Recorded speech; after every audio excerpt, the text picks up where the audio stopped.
শুরু হয়েছে ভোটার তালিকা হালনাগাদের কাজ। এই কার্যক্রম উদ্বোধন করে প্রধান নির্বাচন কমিশনার এম নাসির উদ্দিন বলেছেন, মানুষ যখন নির্ভয়ে ভোট দিয়ে ঘরে ফিরতে পারবে তখনই ভোটাধিকার নিশ্চিত হবে। আরও জানাচ্ছেন নিয়াজ মোর্শেদ।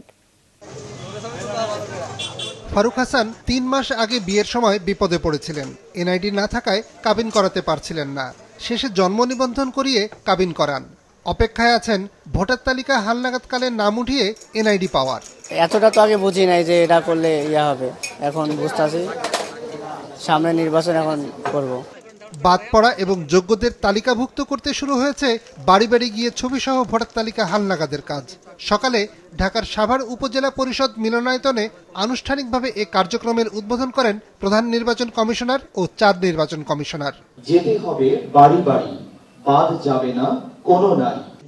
সিইসি বলেন, মানুষের ভোটের অধিকার ফিরিয়ে দিতে কাজ করছে এই কমিশন।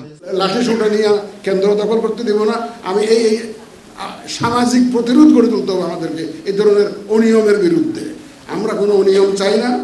আমরা সঠিকভাবে সত্যিকারভাবে ইলেকশন বলতে যা বোঝায় আমরা সেটাই প্রতিষ্ঠা করতে চাই। ইলেকশনের নামে অন্য কিছু প্রহসন আমরা চাই না। বর্তমান তালিকায় অনেক ভুয়া ভোটার রয়েছে উল্লেখ করে নির্ভুল তালিকা তৈরি এবং নারী ভোটারদের অন্তর্ভুক্তিতে জোর দেন নির্বাচন কমিশনাররা। নারী শ্রমশক্তি যেটা আছে তারা নিজ এলাকায় থাকেন না, অন্যখানে চলে যান। অন্তত পক্ষে ডাটাটা এন্ট্রি করে রাখুক, যখন যে এলাকায় উনি ভোটার হতে চান সেই এলাকায় যখন ছুটিতে যাবেন বা কিছু যাবেন, বায়োমেট্রিক্সটা দিলেই কিন্তু তিনি হয়ে যাবেন। গ্রহণযোগ্য নির্বাচন করার জন্য যে নিয়ত, সে নিয়ত নিয়ে আমরা কাজ করি।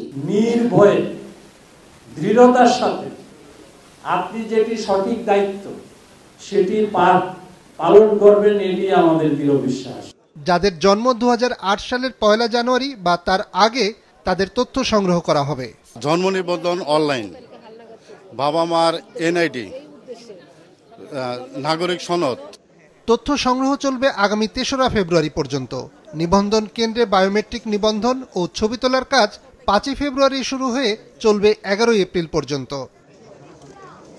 নিয়াজ মোর্শেদ, মাছরাঙা সংবাদ, ঢাকা।